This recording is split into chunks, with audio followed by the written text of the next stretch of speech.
presque 200 ans où on ne s'était pas rendu compte qu'en fait, une femme pouvait aussi présider une assemblée parlementaire. Bonjour Eliane Tillieu. Bonjour. Merci beaucoup d'avoir accepté de répondre à nos questions. À l'attention de notre public, pouvez-vous vous présenter brièvement? Alors, je m'appelle Eliane Tillieu, je suis originaire de Namur. J'ai commencé ma vie politique il y a 20 ans maintenant, une vingtaine d'années, élue d'abord à la province de Namur comme conseillère. C'était mon premier mandat où je me suis familiarisée avec la politique. Et en 2004, je suis entrée au Parlement de Wallonie. Un premier mandat comme parlementaire avec comme centre d'intérêt les budgets, c'est important, les budgets, c'est ça qui détermine les politiques et l'environnement déjà. Et en 2009, ayant réussi le score féminin le plus élevé de mon parti m'a proposé d'entrer au gouvernement, ce que j'ai accepté, et je suis devenue ministre de la Santé, de l'Action sociale et de l'égalité des chances en Wallonie. En 2014, nouvelle élection, de nouveau un chouette score, et mon parti m'a proposé de devenir ministre de l'Emploi et de la Formation, matière éminemment importante encore aujourd'hui. Et puis en 2019, j'ai voulu un peu réorienter la politique que je souhaitais mener en me disant mais je vais aller me confronter au fédéral. La question de notre pays, de l'avenir de notre pays, pour moi était importante. Et donc je me suis présentée à l'élection à la Chambre des représentants en une période difficile avec le Covid, évidemment. Je siégeais dans la commission santé. Je me suis battue pour la question de l'IVG. Vous connaissez le débat intense, oui, avec un vote qui n'a toujours pas pu aboutir. J'espère qu'un jour, certains en viendront à la raison et permettront aux femmes de pouvoir disposer de leur corps. Et d'ailleurs, je pense que nous devrions faire comme en France et inscrire ce droit dans la Constitution. Nous y reviendrons justement. Voilà. Et bien sûr, je me suis très très fort intéressée à toutes ces questions santé, à la question des données personnelles dans le cadre du Covid, avec les passes, etc. Cela m'a donné une belle visibilité. Donc finalement, en octobre 2020, quand le gouvernement s'est formé, il m'a été proposé d'occuper la fonction de présidente de l'Assemblée. C'était une grande première puisque 51 hommes s'étaient succédés à cette fonction depuis la création de notre pays. Presque 200 ans où on ne s'était pas rendu compte qu'en fait, une femme pouvait aussi présider une assemblée parlementaire. Donc j'ai accepté avec bonheur, double bonheur. D'abord, c'est un honneur d'être la première femme de notre pays et j'espère ouvrir la voie à quantité d'autres femmes. Et deuxièmement, c'est une fonction extraordinaire. C'est protocolairement une des premières fonctions de notre pays, juste avant le Premier ministre. Ne l'oublions pas, la fonction parlementaire, elle est primordiale, elle a la primauté dans notre pays et il faudrait d'ailleurs le rappeler un peu plus souvent. Avant votre premier mandat électoral, vous avez travaillé pour la Société Wallonne des Eaux. Racontez-nous ce qui vous a amené à vous engager en politique. Alors, je suis de formation traductrice en fait. Ici à Bruxelles, donc maintenant ce cursus fait partie intégrante d'ailleurs de l'ULB. Et la traduction, c'est déjà une formation qui fait quoi? Qui met du lien entre les gens, qui permet une meilleure compréhension. Donc j'ai déjà un peu en moi cette envie de rapprocher les gens. Et puis, après avoir essayé quelques petits boulots, notamment dans l'enseignement, dans une banque, etc., une organisation européenne, j'ai commencé ma carrière à la Société Wallonne des Eaux. Et là, j'ai dû me former un peu plus sur tout ce qui était le droit administratif, le droit public, mais aussi les finances, le budget, etc., pour pouvoir gérer, pour pouvoir établir des comptes et aller devant les communes, puisque vous devez savoir que l'eau est encore aujourd'hui une matière, une compétence communale. Et donc, il fallait aller devant les communes pour dire, voilà ce qu'a coûté la production, le traitement, la distribution d'eau, voilà ce que sont les revenus pour votre commune, c'est-à-dire les volumes facturés d'eau fois le prix, c'est indéniable, ça fait autant. Est-ce que ça s'équilibre? Si c'est oui, super, tout va bien. Si c'est non, on a un problème, c'est-à-dire qu'il va falloir agir, éventuellement augmenter le prix de l'eau. Vous imaginez bien, je suis à l'époque, j'ai 24-25 ans, et j'arrive devant les collèges communaux pour dire, bah écoutez, on a un problème, votre compte n'est pas équilibré, il va falloir augmenter le prix de l'eau.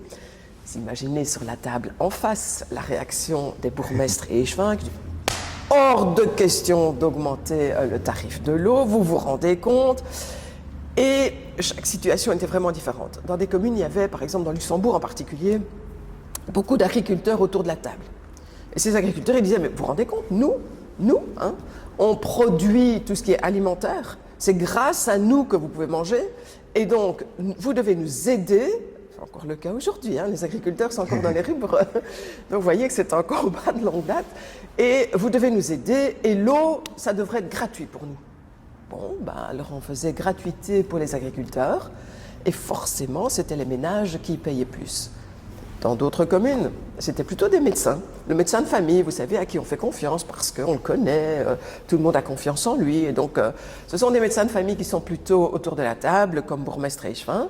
Et là, ils nous disaient, mais vous vous rendez compte la situation de certaines familles? Certains sont malades, certains ont des enfants en situation de handicap ou des personnes âgées qui sont en grande difficulté. Il faut faire un tarif social pour telle et telle condition, les familles nombreuses, les enfants handicapés, etc. Ok, ben on faisait un tarif social pour ces familles-là, et c'est les autres qui payaient plus cher. Si vous alliez dans la commune suivante, c'était peut-être une commune un peu plus industrielle, avec un zoning, et là, ils disaient, vous vous rendez compte, les recettes de la commune, c'est grâce à toutes ces entreprises, il ne faudrait pas qu'elles s'en aillent, il faut qu'on les préserve sur notre territoire. Et, écoutez, mademoiselle, vous allez nous prévoir un tarif préférentiel pour les industries qui sont installées sur notre zoning. Ben, c'est un tarif préférentiel pour les industries sur le zoning et qui payait les ménages. Et donc, cette confrontation réelle à des cas très concrets de l'impact de décisions politiques dans des communes, hein, ce n'est pas des gouvernements, c'est les communes, était tellement forte et tellement variable d'une commune à l'autre que cela m'a incité à dire, mais il faut vraiment s'intéresser à la politique. C'est plus important que les débats du dimanche midi où ils s'étripent sur les plateaux. Je dois avouer que dans la famille, mon papa regardait ces débats et personnellement, je quittais la pièce parce que ça m'insupportait de voir ces bagarres sur les plateaux télé. Mais la politique, c'est pas ça. La politique, c'est autre chose. La politique, c'est gérer le bien commun. La politique, c'est mettre du lien entre les gens, c'est essayer que les choses soient équitables. Et donc, cela m'a poussé, pour répondre à la question, voilà tout ce parcours, ça m'a poussé effectivement à m'engager moi-même, avec quand même toujours une constance, c'est la question de la place de la femme en fait. On ne voyait pas beaucoup à l'époque de femmes sur les listes électorales. Et c'est la raison de mon engagement. Je me suis dit, ok, est-ce que tu peux demander aux autres de le faire? Ben, fais-le toi-même, vas-y. Et voilà, le début de mon engagement. Les fonctions que vous avez exercées à plusieurs échelles, provinciales, communales et fédérales, vous ont-elles donné l'opportunité de concevoir une vision différente de la manière de gérer les violences faites aux femmes ou de toutes les atteintes portées aux droits des femmes? Clairement, en fait, chaque niveau de pouvoir dispose de leviers et de marge de manœuvre pour agir. Et donc chaque niveau de pouvoir doit pouvoir s'en saisir pour être efficace. Et surtout, probablement ce qui nous manque en Belgique, c'est plus de liens entre ces niveaux de pouvoir. On a parfois l'impression que ça travaille en silo, et donc il faudrait mieux coordonner et organiser ensemble toutes ces actions, que ce soit des actions de prévention, parce qu'on parle de prévention, on dit « Ah, ben c'est la Fédération de Bruxelles ». Oui et non, c'est-à-dire que oui, en termes de compétences, mais ce n'est pas pour autant que les autres ne doivent pas s'en soucier. Alors, il faudrait faire une réaction à des problèmes de société, comme par exemple le harcèlement et des choses comme ça, des réactions qui soient des plans coordonnés et que tout le monde signe et que tout le monde s'engage à enfin trouver les solutions. Parce que cette différence entre les genres, entre les femmes et les hommes, entre les jeunes filles et les garçons, elle est structurelle, elle est dans notre société. On vit avec ça depuis tout petit. Regardez les vêtements bébés, ça change. Mais enfin, il y a quand même encore toujours le rose, le bleu. Les jouets encore très stéréotypés. Les rôles extrêmement stéréotypés. des attitudes qui font partie de notre vie, hein, et parfois nous-mêmes on les intègre, on ne se rend pas toujours compte de ce qu'on reproduit, ce qu'on nous a inculqué quand on était petit. Et donc ça prend du temps de changer ça, et je crois que ça vaut la peine que les différents niveaux de pouvoir, depuis la commune, la province, la région, la communauté jusqu'à l'État fédéral, et même l'Europe, s'en saisissent à bras-le-corps et se donnent la main pour faire un grand plan. C'est vraiment une question d'évolution de notre société. Merci beaucoup.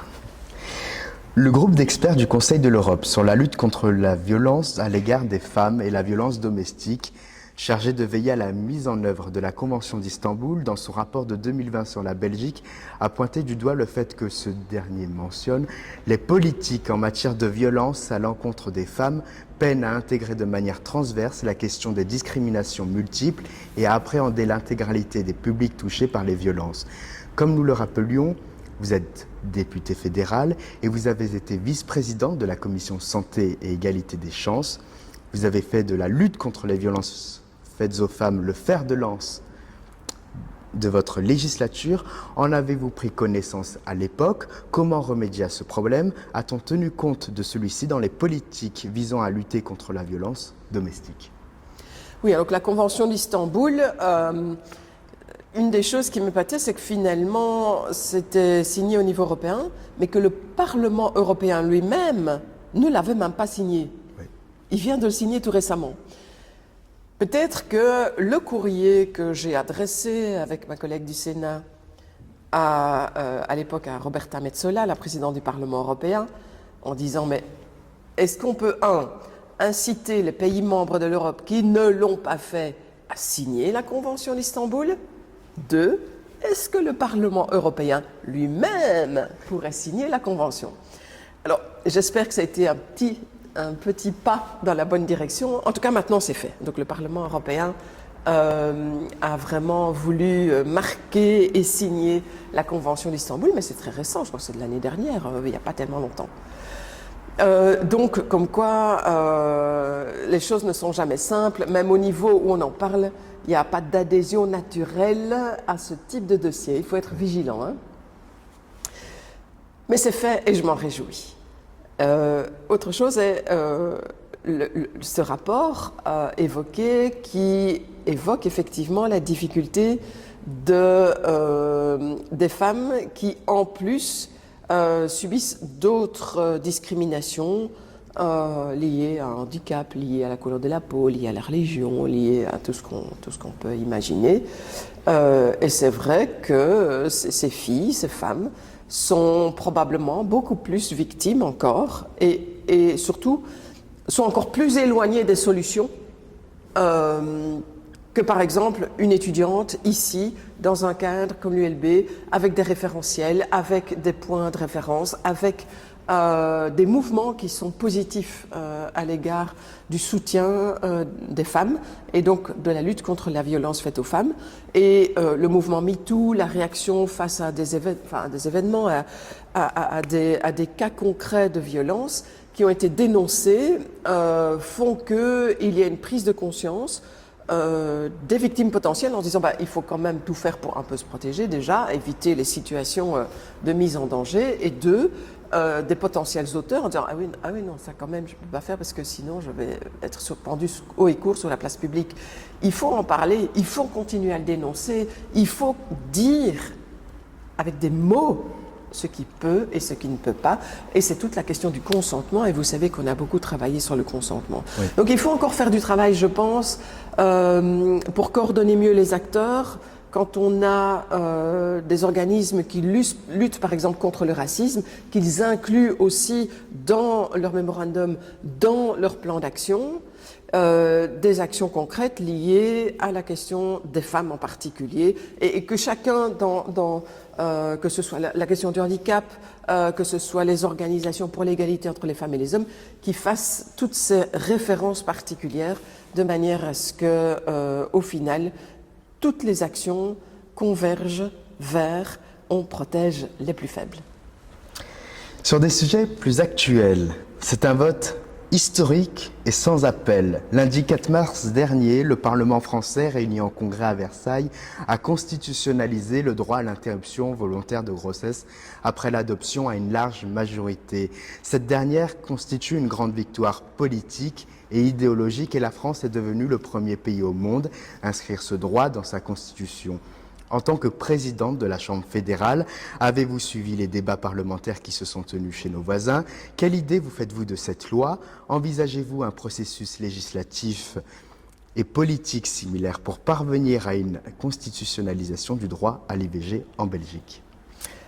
Alors vous imaginez bien, quand vous évoquez cette question du droit de l'IVG dans la Constitution et le lundi 4 mars dernier, j'en ai la chair de poule. Mais c'est vraiment un momentum incroyable. Qui aurait pu croire que cela arriverait, et d'autant plus en France. Alors là, nos voisins français, là, ils nous ont épatés. J'ai félicité ma collègue, puisque les 6 et 7 mars dernier, je me trouvais en France, à son appel d'ailleurs, puisqu'elle réunissait les présidentes de Parlement. En tout 24 présidentes. Du monde entier, voilà, pour évoquer toutes ces questions liées à l'égalité des genres. Et évidemment, c'était un bonheur, puisque quelques jours auparavant, il y avait eu ce congrès à Versailles, moment inoubliable, où finalement, ces assemblées françaises, si vous suivez un petit peu l'Assemblée nationale française, vous devez savoir comment ça se passe. Hein. Les filles sont huées lorsqu'elles parlent, enfin, il y a encore beaucoup de machisme dans cette assemblée. Et donc, que ce soit cette assemblée-là et le Sénat français, pour ceux qui ont déjà mis les pieds, qui votent la constitutionnalisation du droit à l'IVG, c'était incroyable. Et donc, moi, je félicite nos amis français et nos françaises. Je les remercie de donner l'exemple. J'espère que la Belgique, très rapidement, s'y mettra aussi. Il y a pas mal de choses à faire, l'inscription du droit à l'IVG, mais aussi d'autres choses. On pourrait aussi inscrire le droit à l'égalité des genres dans notre société, parce qu'il y a encore tellement de choses à faire. On a modifié les lois électorales, ça donne des résultats, certes, mais il y a encore mais en Belgique, des avant de faire. constitutionnaliser le droit à l'IVG, ne doit-on pas déjà dépénaliser l'IVG? Tout à fait. Donc nous avons une proposition de loi sur la table que j'avais déposée dès l'entame de la législature en 2019, qui propose de dépénaliser l'interruption volontaire de grossesse, d'en finir avec le délai de 6 jours de réflexion, quand les filles débarquent chez le médecin en disant « je n'en veux pas, je ne peux pas, je suis en situation de détresse ». Et doit-on C'est rallonger inutile de également leur le délai? demander de réfléchir, comme si tout à coup elles n'avaient pas réfléchi à cet instant et à cette décision importante. Et celles qui veulent réfléchir, elles le feront de toute façon. Et puis pour augmenter le délai dans lequel l'interruption peut avoir lieu, on est à 12 semaines, la France est à 14, donc il faut mieux que nous. C'est 18 semaines. Les Pays-Bas, l'Angleterre, beaucoup de pays sont bien au-delà de nous, et nous souhaitons 18. C'est d'ailleurs ce que la commission que nous avons voulu créer avec toutes les universités, des représentants de toutes les universités du pays, y compris la KUL, l'UCL, etc., qui a priori ne sont pas tout à fait porteuses de ces thématiques, ils ont conclu à ce que contient finalement la proposition de loi que j'avais déposée en début de législature. Il n'y a plus qu'à la voter. Et il y a encore un peu de réticence, y compris en interne des gouvernements, et c'est la raison pour laquelle c'est compliqué pour l'instant de la voter. Mais on avance et on essaye de convaincre encore et encore pour obtenir une majorité et la voter. On en parlait. La veille de la Journée internationale des droits des femmes, vous étiez convié à un sommet des présidentes d'assemblée organisé par votre homologue française, Yaël Braun-Pivet. En tout, 24 présidentes de parlement étaient présentes et le constat est sans appel. Il existe une crainte partagée par toutes quant à une régression des droits des femmes, voire leur remise en cause. Faites-vous ce constat en Belgique? En tant que femme et mère, quelles sont vos inquiétudes et comment rassurez-vous les générations futures? Je suis aussi inquiète. Un droit n'est jamais acquis. Il peut toujours être remis en cause. Quand on voit comment certains États rétablissent la peine de mort, quand on voit comment aux États-Unis l'interruption de grossesse est mise à mal, l'interruption volontaire de grossesse. Il y a une série de législations qui ont toujours été critiquées. Je veux parler par exemple de l'imposition de quotas sur les listes électorales. Donc on a commencé par un tiers de membres du genre le moins représenté. C'est pas un secret, c'était les femmes évidemment. Et puis alors on a dit non, maintenant il faut 50-50. Il faut un partage total, intégral des candidatures sur les listes électorales. C'est une évidence. Pour nous, aujourd'hui, là, c'est une évidence. Est-ce que ce le sera toujours demain? Rien ne nous le dit. Quelqu'un peut détricoter ces lois. Il y a quand même des partis aujourd'hui, liberticides, extrêmes, racistes, antiféministes, qui se profilent dans les sondages. Et donc, si ces partis obtiennent des votes suffisants que pour pouvoir intégrer un gouvernement, encore faut-il que les partenaires acceptent, hein, mais imaginons que demain ou après-demain, la chose arrive, ces choses-là ne vont plus faire... Les législations ne vont plus faire long feu. Elles vont être revues. Hein. Et donc, oui, on doit être conscient que rien n'est jamais acquis, que les droits acquis peuvent être remis en cause très, très, très rapidement. Alors que c'est des combats, vous vous rendez compte? Il a fallu presque 200 ans pour que je sois assise sur le perchoir de cette assemblée parlementaire. 200 ans. La première femme parlementaire, Lucie de Jardin, a été élue en 1929. Notre pays avait été créé presque 100 ans avant, en 1830. 100 ans, vous entendez? Un siècle, sans une seule femme aux commandes de notre pays. Donc, toutes les lois ont été faites par des hommes, pour des hommes. Voilà pourquoi on est assis sur ces stéréotypes permanents et qu'on a un peu du mal à nous en évader et à nous libérer un peu de cette vision en fait des choses. En 1929, Lucie de Jardin est donc élue, mais elle n'a pas le droit de vote. Elle est élue sans droit de vote, parce que d'autres votent pour elle. Parce qu'elle a un caractère, parce elle compte dans les cercles politiques. Mais c'est quand même étonnant de constater qu'elle arrive là alors que les femmes ne peuvent pas voter. Ce n'est qu'en 1948 que nous atteindrons l'intégralité du vote pour les femmes dans notre pays. Il n'y a pas encore 100 ans. On est en 24. Il n'y a pas encore un siècle.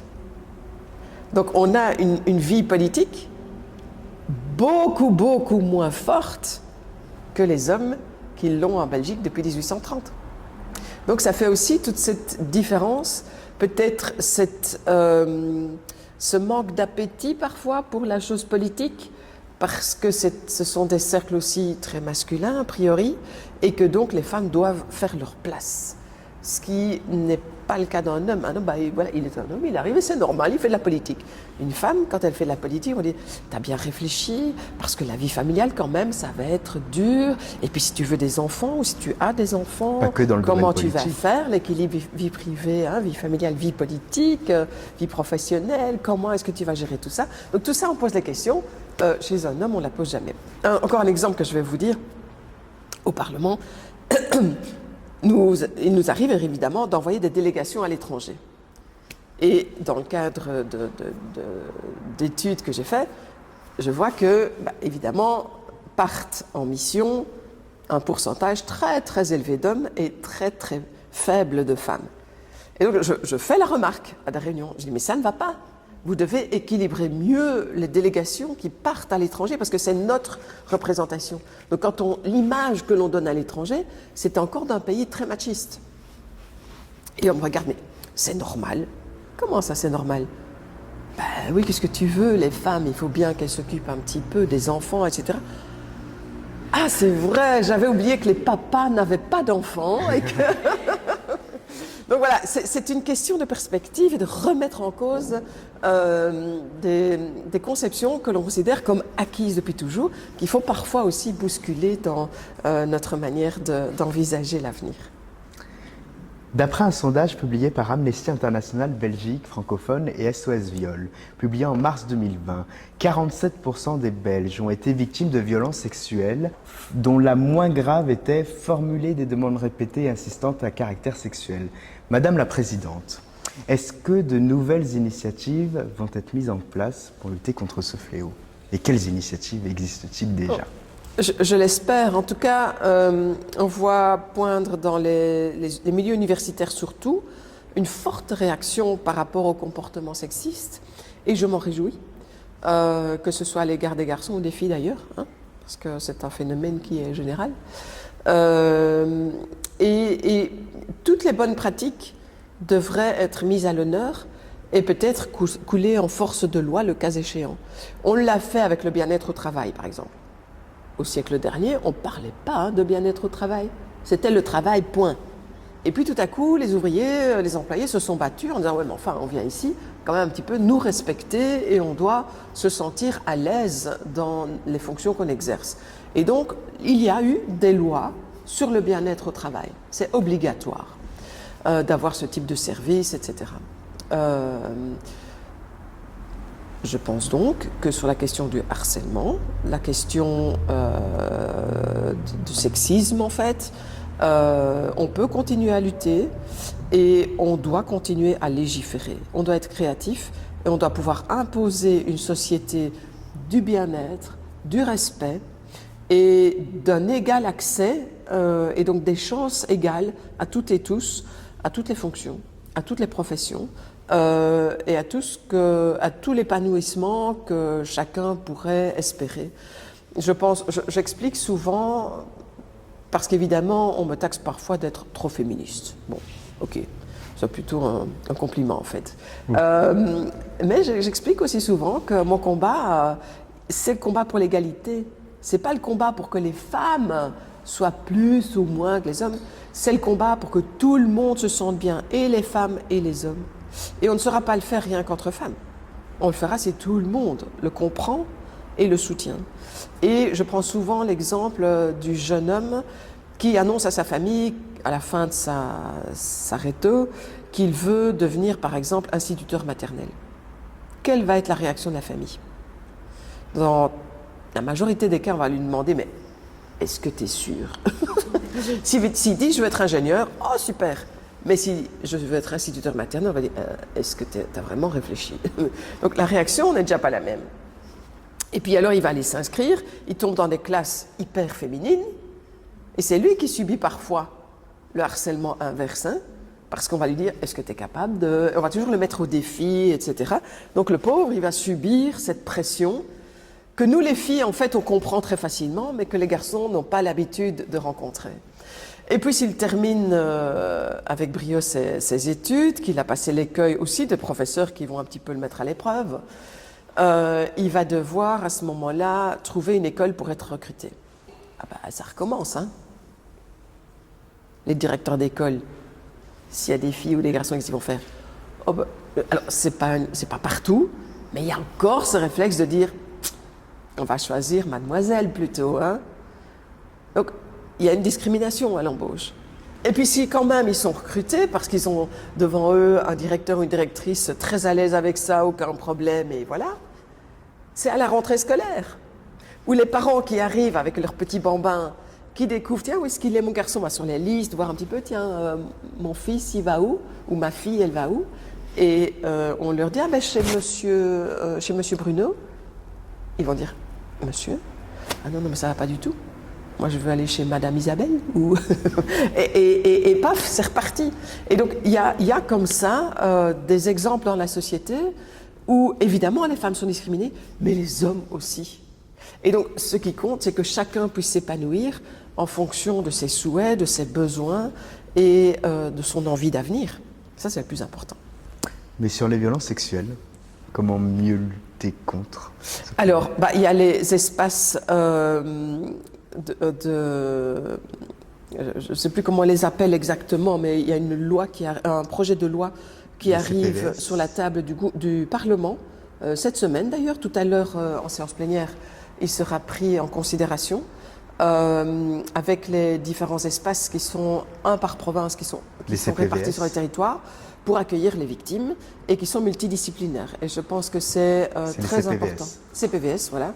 Qui sont pour un fondamentaux en ce sens qu'ils sont multidisciplinaires.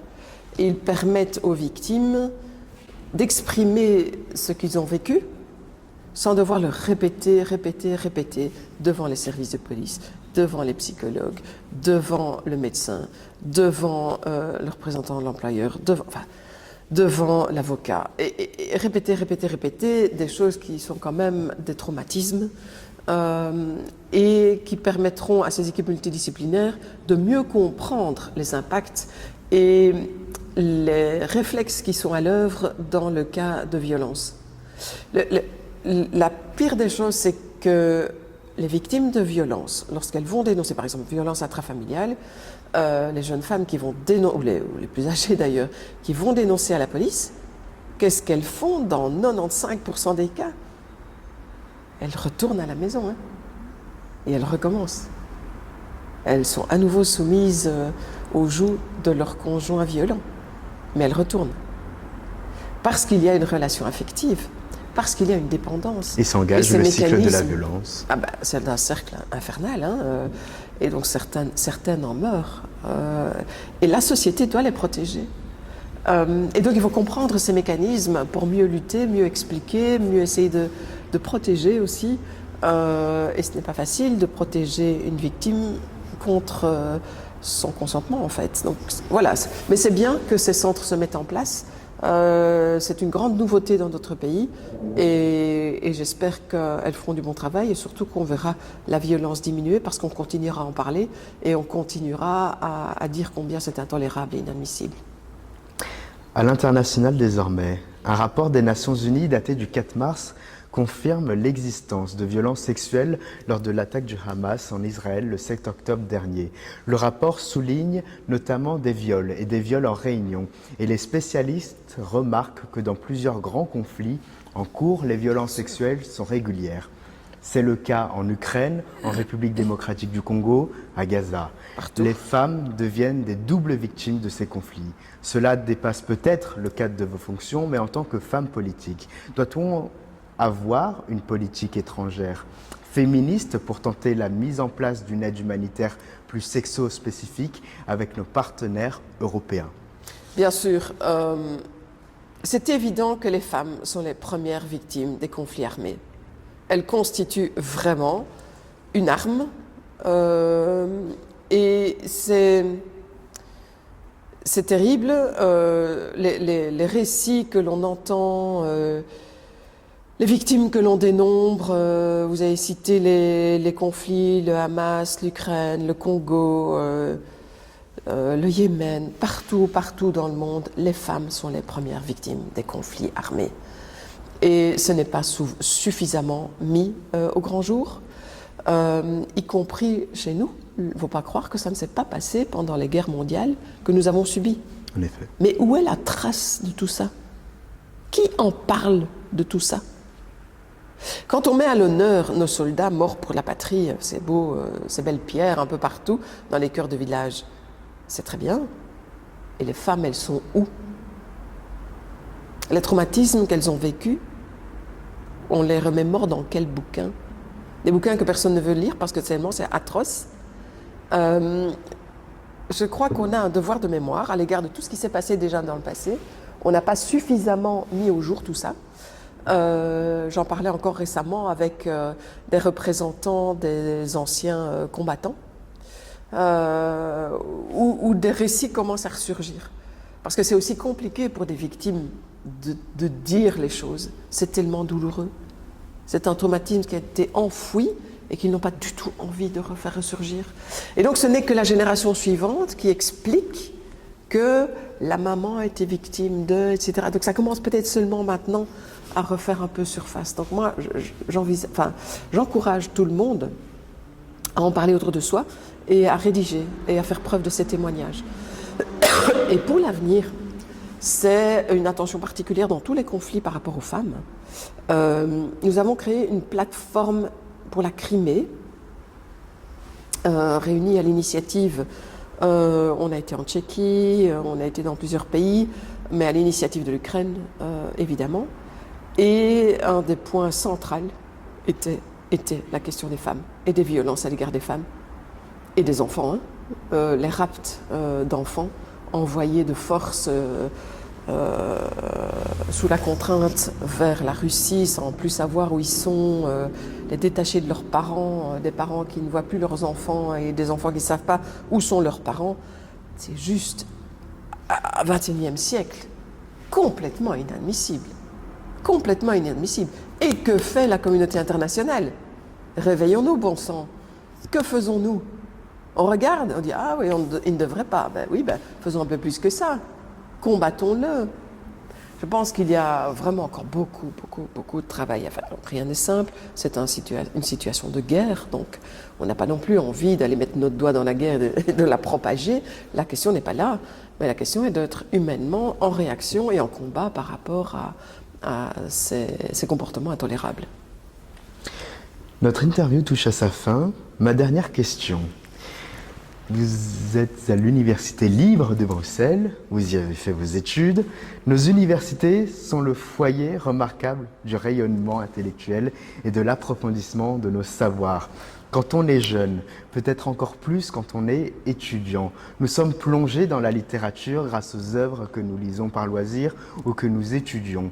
Ces livres nous émancipent. Que lisez-vous en ce moment? Quelles étaient les autrices qui vous ont le plus passionné durant votre jeunesse?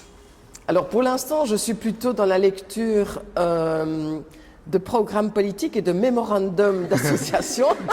Si vous voyez le momentum qui est actuellement à l'œuvre avec la campagne électorale, évidemment. Donc, pour l'instant, je me nourris vraiment des mémorandums. Hier, j'étais encore à une soirée débat avec l'UCM. Mais c'est important de savoir aussi quels sont leurs axes de défense et ce qu'ils veulent véritablement. Bon, je ne fais pas le schéma, c'était l'UCM, donc c'était le cadre des PME, la numérisation, le soutien, l'allègement de la fiscalité, bon, tout ça. Mais j'en lis énormément, y compris dans le domaine social, qui est un domaine de prédilection chez moi, vous vous en doutez, ou de la santé. Et c'est toujours du bonheur d'essayer de capter des choses nouvelles, de capter des bonnes pratiques, de capter des choses qui pourraient être traduites en force de loi pour faire évoluer la société. Donc voilà, c'est plutôt ça pour l'instant mes lectures. Et évidemment, nous avons aussi des hommes ou femmes politiques qui